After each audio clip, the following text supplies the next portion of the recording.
Hello, Godgers, Nina Dabai. Vamos para a parte 3 desse vídeo, tá? Que tem a ver com o episódio 3 da série do adolescente, tá? Para você que é a sua primeira vez aqui no canal, muito bem-vindo e bem-vinda, tá? Mas isso aqui é uma série que eu vou falando sobre cada episódio.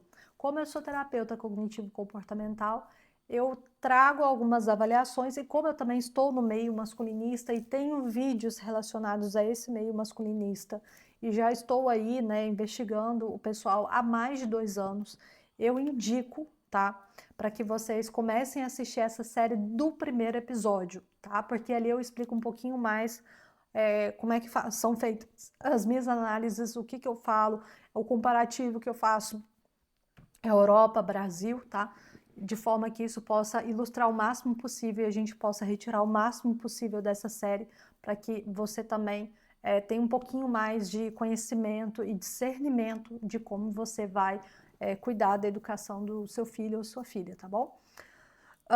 Vamos então para o episódio 3, tá? E o pessoal que não teve a oportunidade de assistir os outros, vão nos outros, existe um alerta de spoiler, então comece a assistir em ordem, porque senão vocês vão ficar bagunçados se começarem a assistir a partir do episódio 3. Então vocês entram ali no meu YouTube, ou deve aparecer aí para vocês do episódio 1, episódio 2, para vocês assistirem, tá bom? Então vamos lá, vamos falar sobre o episódio 3, tá? O episódio 3 para mim, gente, é um episódio inteiro, talvez seja uns 50 minutos mais ou menos, em que eu falo para vocês, essa série não tem cortes, é sempre a câmera direto, tá?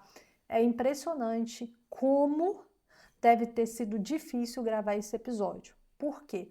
Porque nós temos praticamente 2 pessoas, que é a terapeuta e é o rapaz que matou a menina, né? Que matou a Kate, e que são 50 minutos ininterruptos de diálogo entre os dois. E um diálogo difícil, com cenas difíceis e marcantes entre os dois. Então, assim, meus parabéns nesse sentido ao cast, tá, dessa série, porque, uau, 50 minutos ininterruptos, naquele nível, naquela qualidade, naquela intensidade, não é fácil, tá? Então, vamos lá. Então, vamos falar sobre o episódio, né?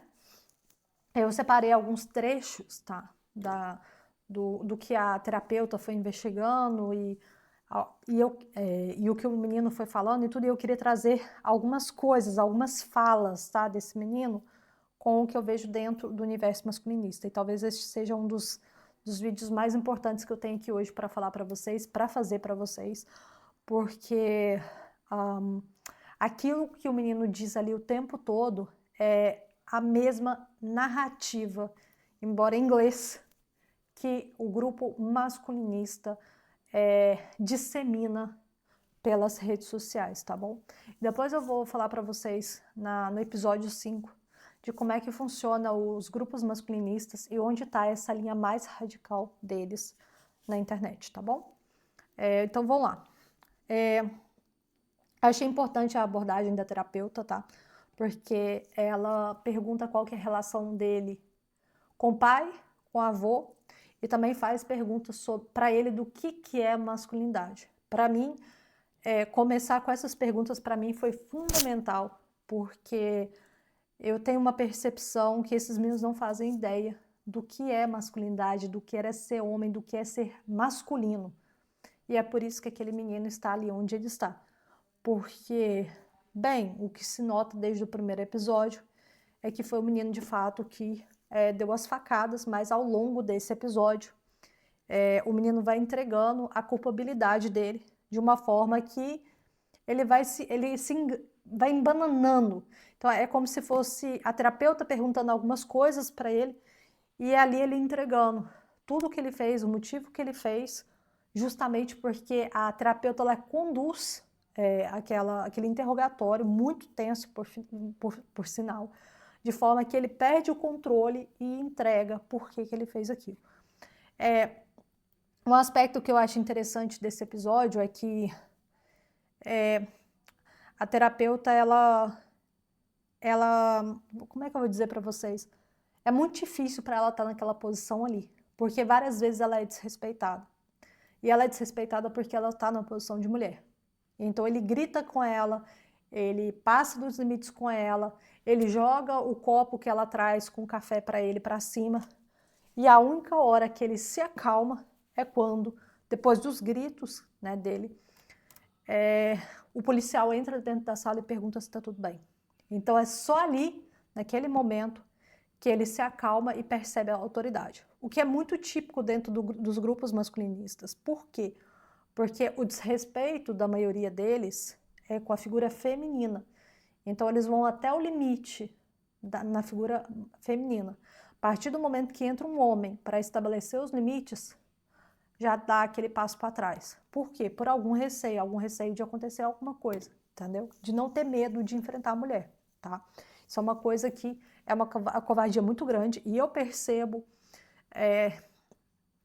seja na forma escrita, tá, desses meninos, essa covardia de o tempo todo bater na figura feminina, ao invés de fato, entender o que é uma masculinidade sadia, tá bom? E esses grupos também têm uma certa dificuldade de também dizer o que é a masculinidade sadia, uma vez que se eles fizerem um conteúdo, tá, que vai dizer para esses meninos sobre desenvolvimento pessoal masculino, esses meninos não vão estar prontos para ouvir isso. Por quê? Porque boa parte desse conteúdo é para falar que os meninos têm que ter uma postura completamente diferente e menos vitimistas, que a maioria costuma ser vitimista e tem medo das coisas, né? São medrosos e tudo. Medrosos perante a vida, medrosos perante ao enfrentamento das coisas que acontecem na nossa vida, que é uma coisa que deveria ter sido ensinada na infância. E aí eles projetam toda a culpa na mulher. Por quê? Porque a mulher tem tudo a ver com a validação deles. A validação deles está no desejo que a mulher tem sobre quem eles fisicamente são. Então, acho que isso é importante, tá? E aí temos essa questão que ela diversas vezes vai batendo. É até chato, porque eu acho que durante uns 10, 15 minutos quase, ela fica o tempo todo querendo entender o que é a masculinidade e perguntando para o rapaz o que é para ele a questão da masculinidade. Bem, passado esse ponto, o segundo ponto também que é importante é que o menino quer saber o que a terapeuta escreve sobre ele, tá? Então há esse momento que o menino está um pouco desconfiado e ela fala que ela é terapeuta, que ela tem as anotações e que aquelas anotações são, ela não é a palavra que ela usa, mas é como se fossem confidenciais, né? E ela vai ali fazer uma análise, conversar com ele e tal, e por aí vai. E aí, quando ele insiste 2 vezes que ele quer ter acesso a esses papéis que ela escreve a respeito dele. E ela fala que não, e que aquilo é algo que é só dela. Mas por quê? Porque nessa parte ele demonstra uma extrema insegurança de o que essa mulher acha a respeito de quem eu sou. Percebam de novo que a questão da validação masculina, as inseguranças masculinas, elas estão muito mais ligadas a como a figura feminina vê aquela pessoa em geral. E é uma coisa que, qual que é o que ela acha, né? Isso é muito interessante, porque quando a gente fala em educação infantil, educação de adolescente, as inseguranças, tudo bem que a maior insegurança masculina tem a ver com a questão da masculinidade, tem a ver com essa questão de ser bonito, de ser alto, whatever, né? Por parte das meninas, né? Mas essas inseguranças é algo que eu bato muito que os pais têm que estar em conjunto com os filhos, que tem que ter essa relação pai e filho muito forte. Por quê? Para justamente guiar o filho nesses momentos de insegurança. Porque a adolescência é uma fase de insegurança. Só que o que eu quero dizer para vocês, que também tem que ficar bem claro aqui, é que essas inseguranças, de novo, não são inseguranças apenas dos adolescentes. Eu vejo dentro desse grupo masculinista um nível de rejeição tão grande que a insegurança deles vão até 30, 35 anos e por aí vai. Então isso é uma coisa, pelo menos no nível Brasil, tá? Então isso é uma coisa que a gente precisa se atentar. Dessa insegurança e querendo saber o que a terapeuta acha sobre ele, o que ela escreve sobre ele, enfim. Então isso é um ponto importante.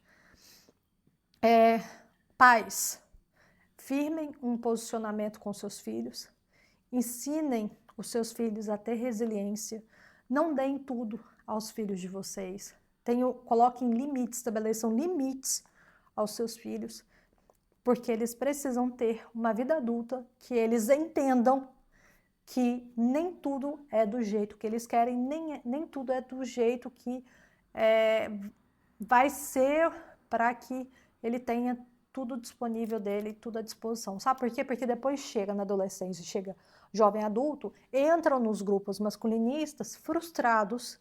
Por quê? Porque descobrem que eles são rejeitados ou descobrem que eles não têm tudo aquilo que eles querem, tá bom? Então, assim, é muito importante que a gente estabeleça limites desde a infância para que essas coisas não aconteçam na adolescência. E percebam que no nosso país, cada dia que passa, cada ano que passa, nós notamos quanto maior é a comunidade masculinista, tá? Mas tem um motivo em especial que eu não vou falar nesse vídeo, mas vai ser pro 5º vídeo, tá bom? Ok. Durante o diálogo, aí é dito para nós o que o pai dele faz, né? Que o pai dele limpa privadas, tá? E aí a terapeuta, assim, a questão do limpar privadas, né? Acho que é desentupir privadas, né? É muito interessante porque ali a gente está vendo a questão do status social e de como o menino vê o próprio pai. Porque o pai dele é o quê? É um limpador de privadas. Então ele está como se fosse num subemprego. Então, de certa forma, o menino ali também demonstra que ele não tem respeito ou admiração pelo próprio pai, devido à profissão que ele tem. Isso é uma coisa que eu acho muito triste. Talvez essa cultura de diminuir, de desqualificar profissões específicas. Eu acho isso muito ruim, porque cada profissão, cada pessoa nessa vida, cada trabalho que a gente tem, que a gente desempenha, ela tem uma função social. Então eu acho muito ruim quando tudo nosso é tipo estabelecer quais são as melhores áreas. Tipo, é direito, é medicina, é engenharia. Eu realmente acho que isso é muito negativo. Por quê? Porque chega um ponto que pode acontecer até isso, do menino sentir vergonha da profissão do pai, porque o pai é um desentupidor de privados, sabe? E eu acho isso extremamente ruim. Porque não cria um laço, sabe? Parece que o filho tem vergonha do próprio pai. E aí, ele conta que o pai nunca bateu na mãe, porque é perguntado isso, né? Porque também faz sentido que a terapeuta faça isso, afinal de contas, ele está respondendo por um homicídio, né? E aí, ele fala que o pai nunca bateu na mãe, a terapeuta, ok, mas que o pai dele fica muito nervoso e quando ele fica nervoso, ele toma atitudes fora de controle. Ali, eu acho que a terapeuta para e pensa assim, pô, então buscou um pouco dessa característica de impulsividade por parte do pai, né? Depois, ela também percebe, né, que esse descontrole emocional do menino, porque diversas vezes ele mostra um grande desconforto emocional, um descontrole, perdão, emocional perante a terapeuta nesse episódio, que joga as coisas para cima e grita e ameaça e tal, não sei o quê. Ele percebe que esse não controle emocional já vem da figura paterna, tá? Também fala que o pai não julga, e eu achei essa fala interessante dele falando que o pai dele não julga, mas o pai dele olha com uma cara um pouquinho ruim. Por quê? Essa questão do julgamento, ela tem a ver de novo com essa questão de... lembra que eu falo que tem que aprender a dizer não, que tem que entender quais são os limites na sociedade e tudo. Então, nessa série, quando a gente vê o capítulo 2 do comportamento dos alunos na escola com as autoridades, seja os educadores da escola, sejam com os policiais, ou seja, por exemplo, essa relação entre a terapeuta com o menino, que é uma relação que várias vezes o menino ele extrapola e falta o respeito com a terapeuta. Isso é muito interessante como esses meninos, por não terem limites, eles preferem e buscam pessoas próximas que não vão efetuar esse julgamento. E isso me convence de por que em um momento, quando ele vai ser preso no primeiro episódio, ele fala que ele quer que o representante dele seja o pai e não a mãe. Por quê? Porque o pai não julga, tá? Então isso é importante, que é aquela coisa, o pai parece que nessa história é o que menos estabelece limites, e a mãe é a que é a mais controladora. Então ele busca esse apaziguamento justamente com aquele que não vai julgar, tá? Então, depois disso, né, não sei por que a terapeuta dá uma apertada nele, ele grita de novo com a terapeuta, passa, a terapeuta enfrenta, mas enfrenta de uma forma calada, uma cena muito impactante por causa da postura dela como terapeuta. E entra também, aí depois ela vai dizer que vai pegar um café, esquece o café e tal. Ela volta, sai, vai ver uma coisa na sala, depois volta a entrar em contato com ele. E aí o assunto que ela aborda é sobre pornografia. E pornografia é um assunto complicado. Não só nessa série, mas com a questão dos masculinistas, tá? E isso eu vou fazer questão de abordar no quinto episódio, vamos dizer assim, né? Dessa série eu vou abordar na quinta, porque essa questão da pornografia é uma coisa muito complicada dentro do grupo masculinista, tá? Isso é uma das coisas que eu falo que está estragando os homens, está estragando os jovens. Isso é uma das coisas que até o vício da pornografia é um silêncio que a maioria desses meninos passam, eles não se envergonham e aquilo está destruindo a vida, a carreira, tudo e mais alguma coisa. Então, assim, uma coisa que eu sempre falo, tem filho adolescente? Uma coisa que é importante, o rapaz aqui tem 13 anos. 13 anos, gente, sério. Tem menino que começa nessa com 9 anos, tá? 9 anos, 8 anos, tá? Eu já fiquei sabendo de casos de menino de 7 anos de idade que já estava assistindo pornografia. Então, assim, tomem cuidado, sabe? Não subestimem, porque uma coisa que eu noto nessa série também é que tudo o pai dele, super protegendo, fala assim, mas ele só tem 13 anos, mas ele só tem 13 anos, eu não seria capaz de fazer isso.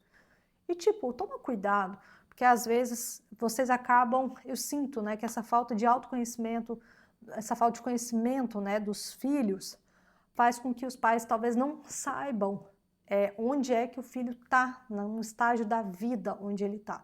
Então vocês tomem cuidado com isso, porque muitas vezes a gente quer defender uma situação e a gente não tem a mínima ideia de em que pé que tá essas coisas, tá bom?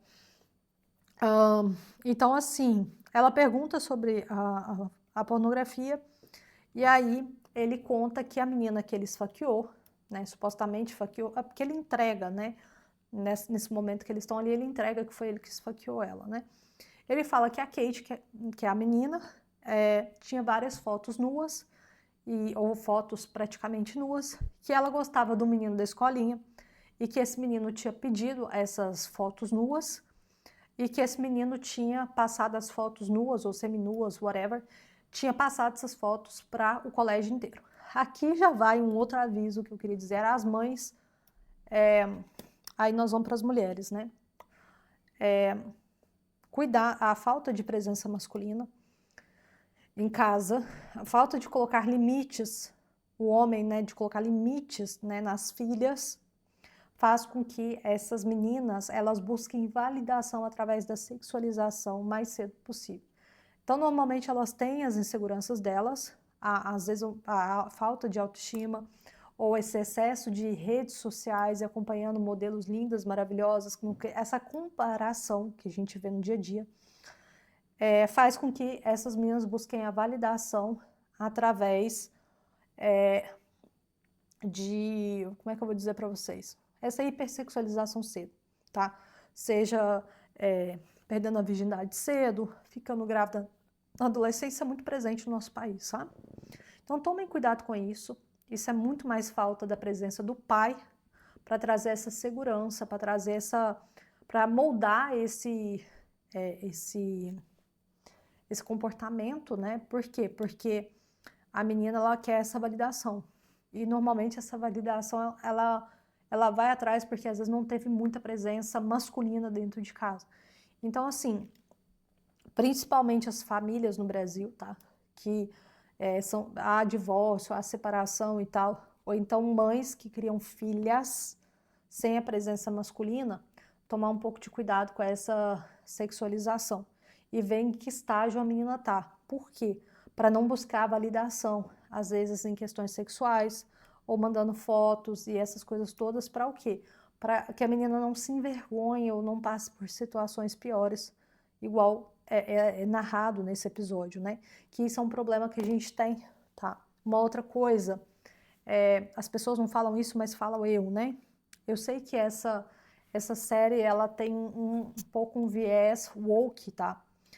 E eu queria dizer também, por causa desse viés woke, que em vários momentos eles tentam passar a mão na cabeça da Kate. Por quê? Porque como ela morreu, aquela coisa toda, não vai falar sobre comportamentos que faltam um pouco de limite. Ou seja, a gente vê que a menina vai e dá um soco no menino na escola, o que isso também não é legal. Isso não deveria ser aceitado. Tudo bem que a menina ela é punida na escola, mas isso não é algo mal visto.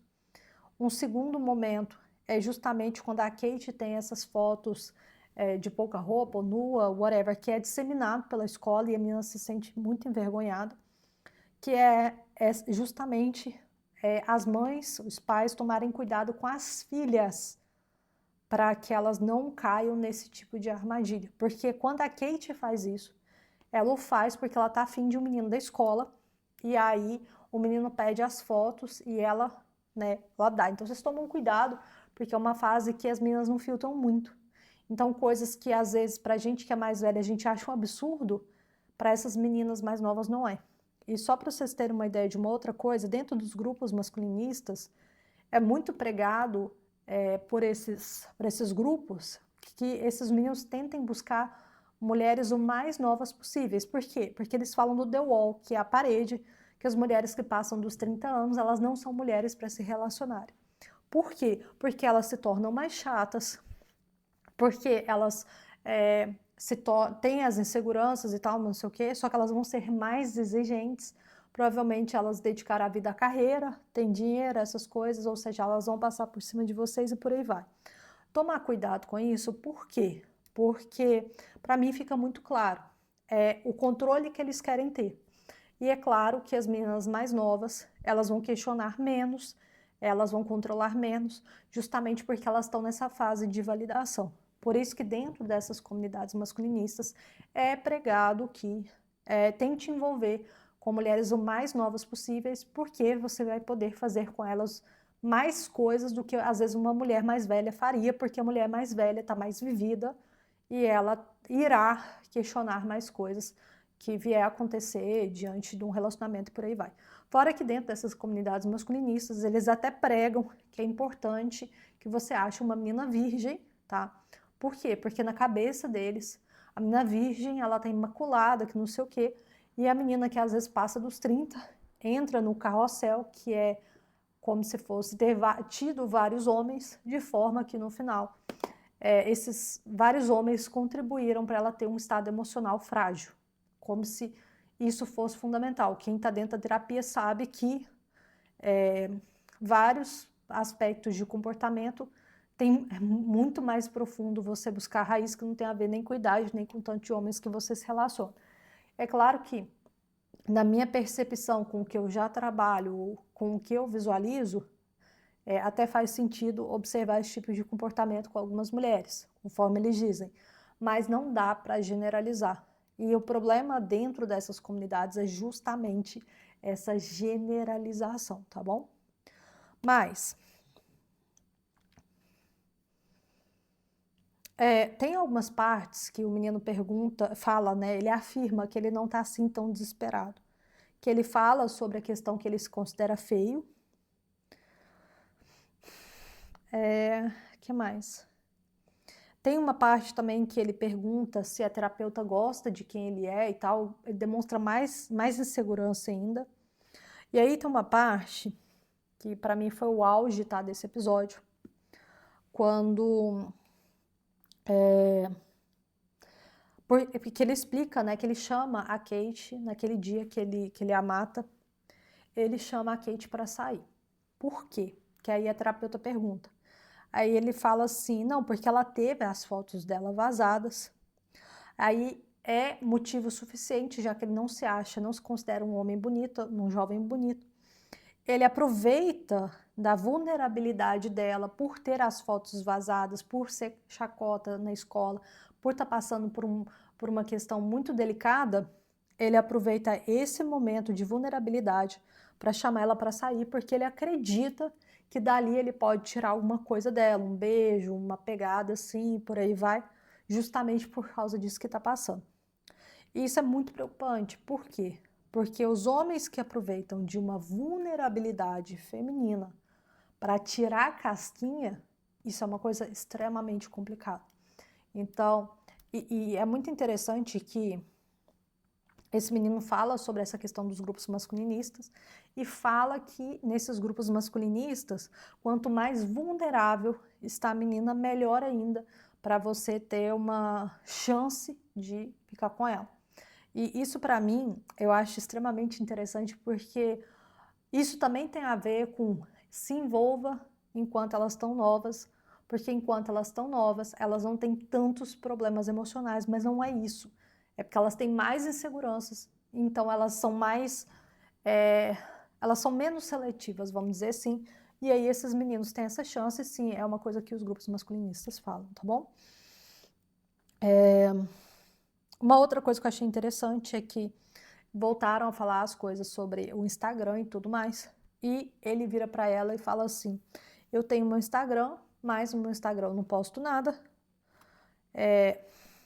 e ele só tá lá para acompanhar a vida de outras pessoas, para comentar e tudo, e aí a terapeuta pergunta por que ele não posta nada com a família dele nem nada, e ele vira e fala que tem medo do julgamento dos outros sobre aquela foto que ele postar. Aí vamos entrar numa coisa da geração Z que eu acho muito interessante, que usualmente a geração Z não gosta de postar. Eu já vi casos de adolescentes, tá, que tem um perfil no Instagram e que o perfil não tem nenhuma foto e que se postar uma coisa ou outra vai ser só os stories, não vai ter publicações ali no feed, por receio do que os outros vão pensar. Mas tem ali o perfil no Instagram justamente para acompanhar o que os outros estão fazendo. Então eu acho que isso é uma coisa muito interessante para a gente analisar na geração Z. Por quê? Porque muitos ali estão naquela situação, estão acompanhando, mas tem medo do que o outro pensa. Então assim, eu estou ali vendo, mas eu não vou postar nada porque eu realmente me importo com o que os outros falam. E de novo, nós vamos voltar nessa questão da insegurança que várias vezes eu já tenho falado durante essa série de vídeos que eu estou fazendo, tá bom? Outra coisa que eu queria sinalizar com relação ao Brasil, tá? Que é outro aspecto que eu também considero importante. Essas questões que são tratadas, esse sentar com a terapeuta, e também porque eu estou nessa posição, né? E conversar e falar sobre todos esses temas, ali na série é abordada, como eu disse, o nome da série é Adolescente. Então é abordado com um menino de 13 anos. Gente, na prática, tá? O que eu acompanho é que isso acontece com homens de 30 anos, 35, 40 anos. Todos eles buscam um grupo masculinista, por quê? Por causa das inseguranças. Então não é uma coisa que está acontecendo só na adolescência. Então eu digo para vocês, cuidem da educação dos filhos, ensinem os seus filhos a serem homens, serem resilientes, entenderem até onde é o limite deles. Por quê? Porque às vezes a gente acha que esse problema em torno do masculinismo, essas inseguranças e tudo isso, tem uma idade para passar, que é até a adolescência. Só que não. Eu percebo na prática, tá, com o meu trabalho e tudo, que termos Brasil, tá, essa insegurança, ela vai caminhando ao decorrer da vida desse homem. Por quê? Porque no final a validação é feminina. Então, muitos desses meninos vão chegar a 40 anos, 50 anos, e não vão ter ainda essa validação por uma questão estética. Só que aquilo que eu disse, e eu já fiz vários vídeos para os meninos no canal tentando explicar para eles. A questão estética, ela não é a mais importante, mas ela é uma desculpa para que eles tenham essa posição de vítimas e que possam culpar alguém que não sejam eles mesmos. Então, isso é um trabalho terapêutico, psicológico, que precisa de acompanhamento, tá? Boa parte desses meninos tem dificuldade de trabalharem, tem dificuldade de estudarem, tem dificuldade de viver coisas do dia a dia, justamente por quê? Por essa falta de autoestima, por essas inseguranças. Isso é muito importante. Por quê? Porque isso impacta toda a vida. da masculinidade, por isso que esse tema é um tema muito importante, não para a gente sentar aqui e fazer o que o pessoal da cultura woke faz, que é sentar e ficar simplesmente criticando esses meninos. Esses meninos têm questões emocionais fortes, têm questões que precisam ser tratadas, e na minha percepção, apenas com terapia que se pode tratar essa questão da autoestima, porque chega uma idade que não tem como o pai resolver esses problemas, então esses meninos têm que enfrentar esses fantasmas sozinhos, e é aí que vem o meu trabalho, que é ser terapeuta e ensinar as coisas que faltou pai e mãe durante a infância ensinar para esses meninos. E, gente, quando chega na fase adulta, eu não vou mentir para vocês, é muito mais difícil trabalhar a questão cognitiva desses meninos, porque eles têm o que a gente chama de... Eles têm vieses cognitivos, eles têm pensamentos automáticos negativos que dentro da terapia cognitivo-comportamental você tem que ir ali trabalhando. E é um problema, por quê? Porque enquanto esses meninos não saem dessas comunidades às quais eles estão presos, tá? Eles não conseguem dar um passo para frente na vida deles. Então isso é uma coisa muito séria, muito grave, e é um dos motivos pelos quais eu acho que a comunidade está muito mais atrapalhando esses meninos, trazendo todas as dores deles e colocando eles numa posição de que tudo é culpa das mulheres, do que propriamente estabelecendo o que é ser masculino, o que é ser homem, e principalmente o que é ser autorresponsável pela própria vida. Que são vários dos temas que eu falo no meu canal e que eu continuo batendo, e eu sou uma das poucas que fazem isso sem o tempo todo ficar falando que tudo é culpa da mulher, tá bom? Então, meu recado hoje é esse, tá? Para o episódio 3, e fiquem acompanhando que nós vamos falar sobre o último episódio e depois eu vou trazer para vocês a parte do final, que seria meio que um episódio 5, né? Um vídeo 5, a parte 5, em que eu vou falar como é que a gente contextualiza tudo isso que aconteceu na Inglaterra, das comunidades masculinistas, como que a gente encontra e contextualiza isso, seja Brasil, no aspecto econômico, financeiro, social, cultural. E aí eu vou, para inclusive pais e mães aqui, ajudar a guiar um pouquinho vocês, para que vocês tomem cuidado com seus filhos e não perceberem que os seus filhos estão começando a ir para esse caminho, tá? E vocês não ficarem atentos com os detalhes e com os sinais, tá bom? Por hoje é só e espero vocês no próximo. Take care.